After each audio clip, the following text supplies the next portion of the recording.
For many years, my stretching consisted of only two common methods, static stretching and the occasional yoga class. But for me, it just proved really ineffective and it was a really long slog to see any gains. If you've had an experience like this, it's time you tried something different. My first flexibility cheat code in this mini course is going to be about experimenting with different types of flexibility training. We're going to take the example of a side split and I'm going to run through 6 different methods of improving flexibility.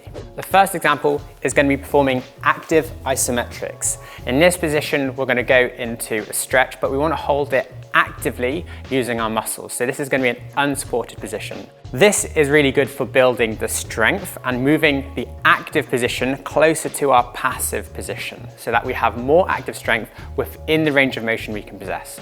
This is really important for rock climbers because we want to be strong on the wall with the range of motion we have. Active isometrics are also likely really important for building that long-term change within the muscles, this longitudinal hypertrophy, or aka sarcomerogenesis. Next up, we have slow controlled eccentrics. In this way, we're going to slowly lower into the position, controlling the eccentric motion before returning back to the starting position and performing reps in this. I really like this method for warming up because we're going to spend less time in that end range and cause less fatigue. It also helps us explore positions in our stretching and build confidence in where we want to be. Next up, we're going to do contract relax stretching. So we're going to take the position we want to be in, and what we're going to do here is we're going to perform an overcoming isometric. So we're going to drive our feet into the floor like we're trying to close our legs, but obviously the floor is going to be our resistance, so we're not moving anywhere. These contractions, as we squeeze into the floor, is going to increase the stimulus perceived by our proprioceptors within the muscles, the Golgi tendon organ and the muscle spindles. This amplifies the stretch sensation, so when we go into the relax phase, which follows this, we can go deeper into the stretch and we can repeat cycles of this to really get into an extremely deep stretch. Within these same positions, we can also do what we call a contract relaxed antagonist contract, and this adds a next layer to it. And what we're going to try and do here is tense the pulling side of the joint, so in our glutes, as if we're trying to lift our legs away from the floor. It's unlikely you're going to move anywhere, but it's going to be really good for recruiting those muscles in the pulling side of the joint so that we're better able to utilize our mobility when we're trying to move on the wall. Oh, okay, I spent a long time in that side.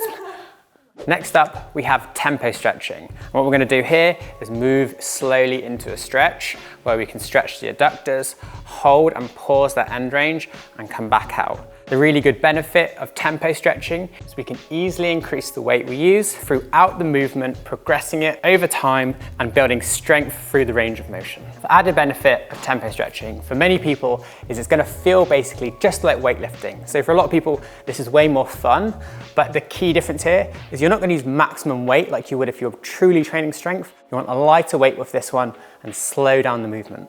Next up is dynamic stretches. Our proprioceptors, specifically the muscle spindles within the muscle, will detect the magnitude of a stretch, but also the velocity of a stretch. So if we want to increase our flexibility at speeds, we need to train flexibility at speed. Dynamic stretching should be part of every rock climber's routine if you want to keep your training sports specific.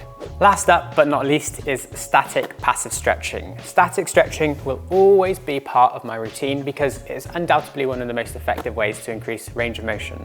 But in my opinion, it works best when put in combination with multiple other methods that we've just been through. With static stretching, it's also quite hard to overdo it, and I know a lot of rock climbers can get a bit overexcited with the amount of training they do. And many of the other forms we've just been through are quite intense and should be done at a low frequency. If you need to fill your time with more stretching, static stretching is going to be the place to be.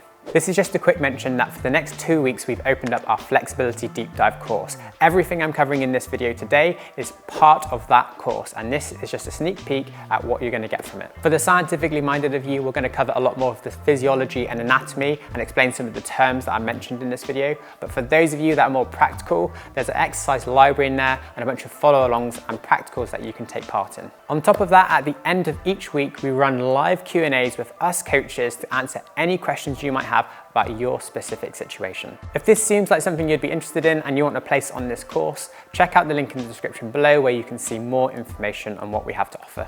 Back to the video. This next training hack is about being focused. Let me put it like this. If you decided you wanted to get stronger for rock climbing and someone gave you a strength and conditioning program that consisted of one set of bicep curls, one set of tricep extensions, one set of shoulder press, one set of chest press, one set of low rows, one set of reverse flies, one set of sit-ups, one set of split squats, one set of glute bridges, one set of calf raises.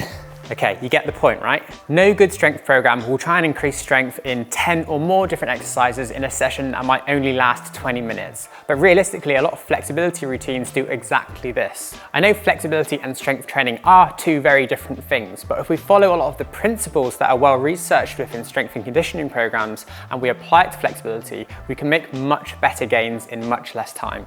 Whenever I work with a rock climber, I will only focus on just 2 or 3 goals at one time, and I'll ask them to commit to those goals for at least 3 months. We will do less stretches, but with more frequency and more of the methods described in the first point in this video. The results are tangible and motivating gains within a shorter window of time, and it doesn't mean that we can't focus on other things. We'll just wait for that 3-month period to be over, set new goals, and you'll be surprised at how easy it is to maintain the flexibility you've gained versus the amount of effort you had to put in to develop it in the first place. This next concept was an absolute game changer when it came to developing my own flexibility, and I learned it while working with an excellent flexibility coach called Matthew Smith. We're going to call it tracking and tasking, and it looks like this. If I give you a task to achieve, for example, pushing this block along the floor, it's going to give you that little bit extra drive to try and reach further. The body is pretty good, and also our mind is pretty good at adapting to a task which is put before us. If this block didn't exist, I would likely go less distance. Rather, when I have the task to achieve, I'm going to push it further, and this can be done in a static stretch, or we could also pulse into it, trying to push that block further each time, getting deeper and deeper into the stretch. We see this phenomenon all the time in different areas, even in our testing, for example. When we perform our finger strength test on the digital realm, and we have that graph in the background where you can see the amount of force you're applying, as soon as you look at the graph and you can see that line going up or down, people always apply more strength to the hold because they can visually see and have external feedback of how much force they're applying.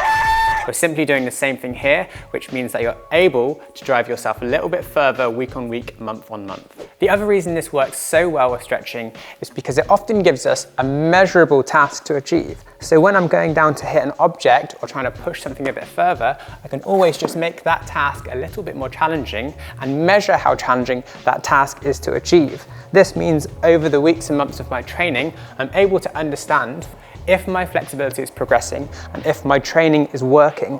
If we simply just rely on the internal feedback and the sensation of our stretch, we often have no way of knowing if our stretching is actually progressing and we're increasing the range of motion. This is the number one people will either reach a plateau or simply give up with their stretching routine. Not every exercise needs to follow this principle and have an element of tracking and tasking to it, but if I'm going to do a serious flexibility training session, I want at least one exercise in there which is going to help me judge the effectiveness of the sessions I'm having and the training I'm doing week on week. A quick word of warning with this method is that you're going to need a bit of patience, and you need to make sure you keep your ego in check, because it's very easy to have a competitive nature to this week on week and push yourself to the point of overdoing it. Remember that progress is never linear, and you are going to have sessions where you perform worse. If you're interested in developing your knowledge further about flexibility training, check out the link in the description below. And again, thanks for watching. We'll see you next time.